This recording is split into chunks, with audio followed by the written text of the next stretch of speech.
Les Arabes d'ici, enfin, les Algériens, oui, de souche arabe, musulmane. Comment un pied noir, un Français ou tranquille, qui était très tranquille, comment il prend cause pour le FLN contre l'Algérie française?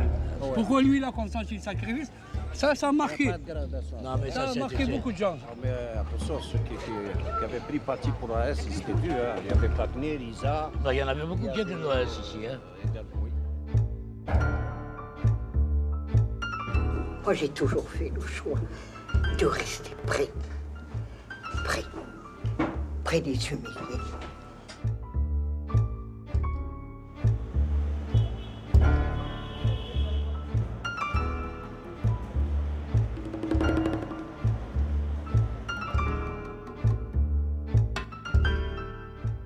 J'avais pas de problème. Il y avait 2 camps, j'étais dans un camp.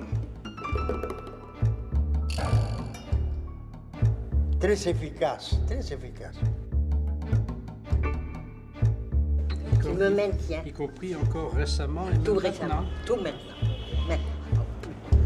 Massive comme il y avait eu en 45. Mais là-dessus, j'ai été emmené facilement dans un petit paquet. J'ai chargeur pour les défenses, les canons.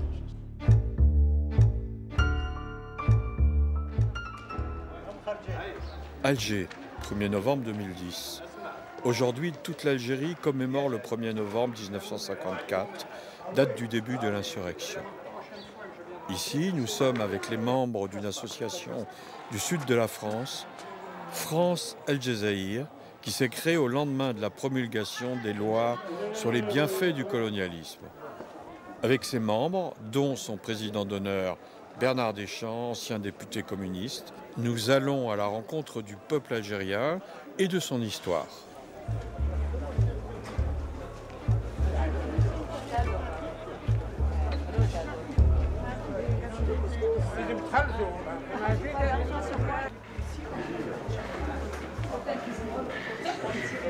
Nous tenions beaucoup à nous arrêter ici, devant cette école primaire, qui, comme vient de le dire M. Arbadji, était un lieu de torture pendant la bataille d'Alger. Et une de ses nièces, d'ailleurs, a été tuée ici, de M. Arbadji.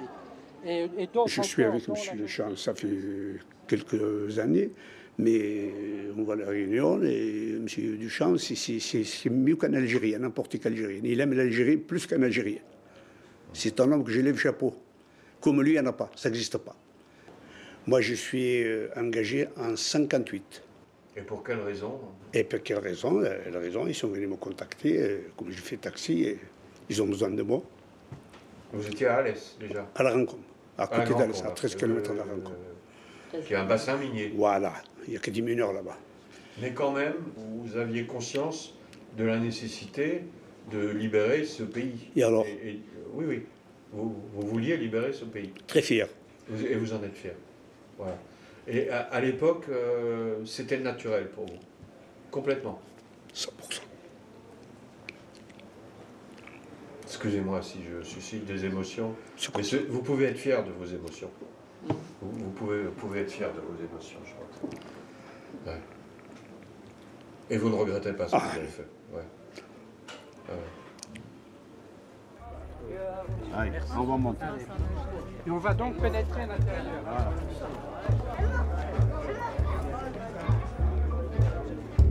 Allez.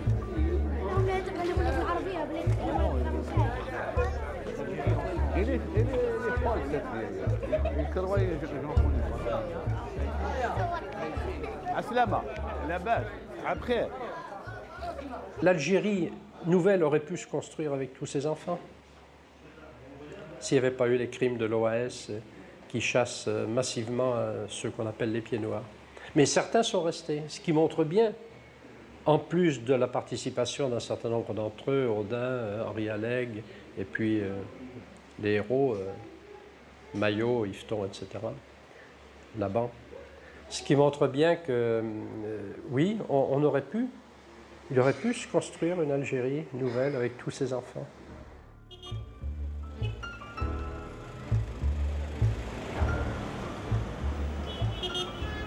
Félix Colosi. Nous l'avons rencontré il y a peu, discutant avec quelques amis dans les rues de Bellecour, ce quartier populaire d'Alger où il est né, il y a plus de 80 ans. Félix a ce que l'on peut appeler, et ce qui est rarissime, un destin extraordinaire. Tout le destinait à avoir une vision du monde comme celle de ses parents, traditionnaliste, très Algérie française.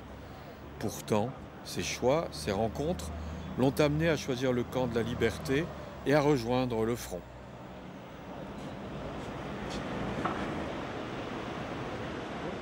On est où ici? Alors ici, on se trouve dans l'appartement que nous avons occupé en 1935, après avoir quitté l'appartement de la rue Sadi Carnot. Mais ce balcon, par exemple, me rappelle les soirées d'été, où avec ma sœur, quand elle était tout enfant, on passait des soirées ici pour se rafraîchir. Notre enfance a été calme, parce qu'il n'y avait pas de... D'abord, on ne sortait pas dans la rue à l'époque, hein. On était dans la maison. Bon, on jouait dans les chambres ici, hein, sur le balcon avec ma sœur. Hein. Maintenant, Bellecour, tout le monde le sait, ça a été un quartier révolutionnaire, où pas mal, surtout de fidaïnes, hein, il y avait beaucoup de fidaïnes qui ont laissé leur vie. Hein.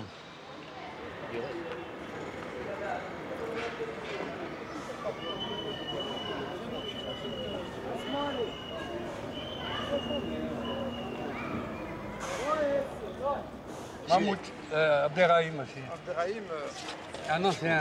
Salut. ça va. Ça va, ça va. Tu l'as connu là? Ouais. Mais je crois que vous étiez deux familles, Salélès et Colosi, non? Non, c'est Salélès, Il a été pâtissier ensuite. ouais, Je me bâtissier. souviens, ouais. Comment il se rappelle Pierre? Il y avait les gâteaux, Ouais. Jacques Huxi, Il y avait, comment il s'appelle, celui des troisième. Tudiri. Tudiri, Sa fille, elle s'est mariée avec un Américain. Comment il s'appelait? Je me souviens plus. Le troisième, Il y avait un Sancy. à Sancy, oui. il y avait Quand il habitait Jean-Marie aussi. Le gros. Gatt, il habitait au 5e. Gat, Gatt, il y avait Monsieur, Lucius le premier là. Monsieur également. Parce qu'il y avait comme copains, on faisait même des rencontres, des matchs franco-arabes. Ils ont pris le nom de leur mère. Ouais, ouais, ouais. Zafrela, Madame Marraine. Zafrila. Oui, Zafrela, oui. Tu sais qu'il a été gardien de prison. Ouais, ouais. Ouais, ouais. Un jour, il m'a dit, qu'est-ce que je fais pour toi? J'ai dit, ouvre-moi les portes.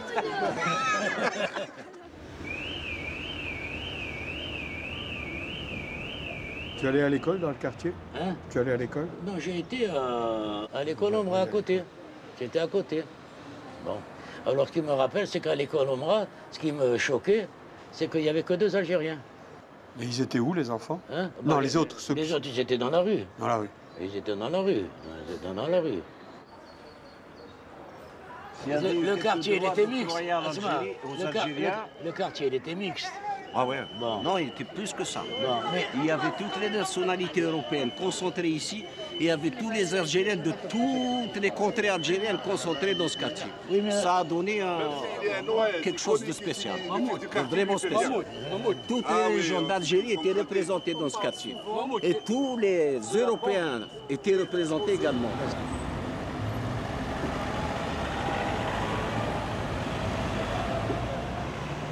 Mais si j'avais pas été rentré dans les syndicats, hein, à la CGT, j'aurais pas évolué. Comme disait un copain, peut-être tu serais au S. Et oui. Et si j'avais pas fréquenté ces gens-là, Alger républicain, hein, et tout ça, je serais pas ce que j'aurais pas fait ce que j'ai fait. Parce que à travers ces gens-là, hein, j'ai eu le sentiment que je faisais partie de ce peuple. Moi, j'ai toujours fait le choix de rester près des humiliés.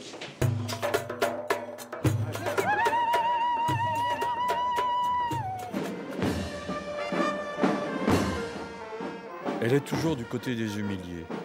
Ici, à la commémoration du 8 mai 1945, jour de la victoire sur le nazisme, où les humiliés sont partis en cortège à Sétif-Guelma et dans d'autres villes de l'Est algérien pour réclamer plus d'égalité, plus de droits, plus de liberté. La réponse a été nette. Alors qu'un jeune Algérien brandissait le drapeau de l'indépendance, il a été exécuté. comme des milliers d'autres personnes abattues par les troupes françaises, la gendarmerie, la police et certains colons. C'est le premier Chahid. C'est un jeune qui portait le drapeau. Et maintenant, c'est beau, il y a des drapeaux partout. Pour un drapeau, il est mort. Ça a été le début. Vous vivez en France? Il y a la il y a rien. Il y a rien. Il y a rien. Mon grand-père, je suis remontée jusqu'à mon grand-père. Il est né à Teniet El Had. Vous êtes algérienne, à part entière? Et j'ai pas la double nationalité. Parce que j'ai toujours été du côté des humiliés. Bravo. Les humiliés, les déshérités. C'est pas pour les riches que j'ai fait ça. C'est pas pour eux. Mais c'est pour les déshérités, les humiliés.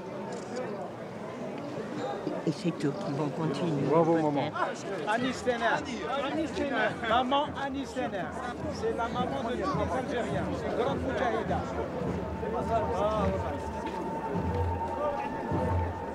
Elle a épousé un architecte, Lagda. Oui. Monsieur Tener. Un architecte suisse qui est très connu d'ailleurs. Vous avez reçu une éducation chrétienne, je crois.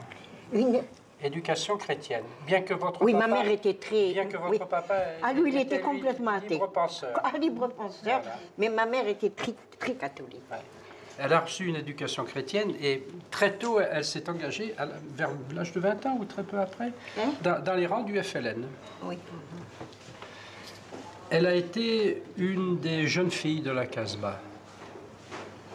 Alors, si vous arrivez à lui faire raconter, à dire ce qu'elle a fait dans la Casbah, vous serez très fort parce que, en général, elle ne veut pas le dire. Non. Par contre, elle vous parlera de ses prisons quand même. Ah, oui. Parce qu'elle en a fait 6 prisons. J'en ai fait 6. Dont celle de Barberousse. Oui, la première, c'est Barberousse. Où a été exécuté Fernand Yveton, où elle a assisté à la vue de sa lucarne. Beaucoup sont morts à Barberousse. Elle a été emprisonnée à Petite Roquette, à Paris. Elle a été emprisonnée à Rennes. À Rennes, et puis à Pau à la fin. 6 prisons. Elle avait été arrêtée en 1956. 1956. À la Casbah. Cette femme n'est pas une mère, a dit monsieur le procureur. Cette femme n'est pas une mère, ont répété les cervelles dociles. Vous avez le jugement prompt. Soyez bénis par les cervelles dociles. Vous avez le goût de la justice prompte.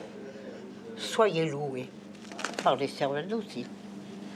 Sachez, monsieur le procureur, que rien n'est aussi simple. Cette femme était mère, et par le don de la vie 2 fois renouvelée, elle a pris sa place dans l'humanité. Et ça n'est pas simple, monsieur le procureur, de vouloir s'y caser. Avez-vous essayé? Avez-vous entendu les cris silencieux de la misère? Avez-vous vu les yeux des enfants de la misère? Avez-vous touché les corps des enfants de la misère?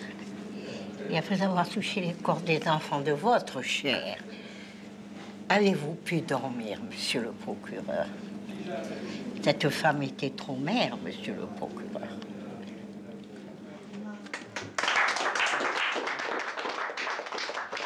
C'est pas la foi, c'est l'injustice. C'est l'injustice. Ça, c'était terrible. L'injustice. J'ai toujours été attirée, je sais pas pourquoi, parce que j'avais tout ce qu'il fallait. J'avais tout ce qu'il fallait. J'étais bien. J'étais bien. Mais j'étais très bien. Oui, une petite fille J'étais gâtée. très bien. J'étais gâtée, j'étais bien. Pas trop, parce que ma mère était assez difficile, assez sévère. Mais quand même, j'avais tout ce qu'il fallait. Mais j'étais quand même toujours attirée par les humbles, les humiliés. Et ça, je ne pouvais pas supporter. Les humiliés. C'était terrible. Et, on a ça en soi ou pas, je ne sais pas, mais les misérables, les miséreux. J'ai toujours été attirée. Et je crois que c'est ça. Mais peut-être qu'il y a eu une origine dans la foi, dans ce besoin d'être toujours du côté des plus faibles. Et actuellement, où les gens ont fait des choix, ils ont fait des choix. Moi, j'ai toujours fait le choix de rester près des humiliés. Et je crois que c'est ça qui me maintient. Y compris encore récemment et tout même récemment, maintenant. tout maintenant. Encore plus maintenant, c'est certain. Est-ce que dans votre tête, vous avez eu l'idée de d'aller en France à un moment où c'était difficile? Jamais. Tu parles de la période noire, là? Oui, par exemple. C'était dur dans le quartier où vous habitez, là? C'était pas calme, non? Non, c'était pas calme, bien sûr. Vous n'aviez pas peur? On avait eu tous peur. Vous aviez tous peur? On avait eu tous peur. Vous n'avez jamais eu de menaces, quand même? Si. Vous en avez eu? Oui. Je vais vous dire quelque chose. Moi, jamais. Les moudjahidettes, à part 2 cas, ne sont jamais partis. Jamais. Et on ne s'est pas donné le mot, ça s'est passé comme ça. Jamais. Ils sont toujours été là. Je sais, Georges, quand je suis revenu en 62 ici, j'ai vu les copains, il y avait le responsable du FLN ici, comment il s'appelait? Amali Rachid. Amali Rachid, oui. Il m'avait trouvé un appartement aux HLM. Tous les grands chefs du FLN, ils t'adoraient du quartier, là. Ils t'adoraient. Ils adoraient. Il faut parler de tout le monde. Il faut les mettre à la même échelle tous. À partir du moment qu'ils ont consenti le sacrifice suprême, il n'y a pas de gradation à faire. Hein. Pourquoi moi, je n'ai pas consenti le sacrifice? Pourquoi lui, il a consenti le sacrifice? Ça a marqué. Il n'y a pas de gradation à faire. Ça a marqué beaucoup de gens. Ils ont tous accepté le sacrifice suprême. C'était pas sa cause, mais donc, il l'a. Il y avait Bouiba ici. Il y avait Bouiba. Il y avait Omar Ouferat qui a été président. Il y avait beaucoup de détenus politiques ici. C'est un quartier qui a une grande histoire et qui est passé sous silence. Et il y a beaucoup de martyrs ici, beaucoup d'innocents. J'ai pas vécu ça parce que j'étais. Il y avait beaucoup de chouhada ici. Ils sont morts très jeunes. Parmi eux, il y a mon frère aussi. Il a été emprisonné 2 fois.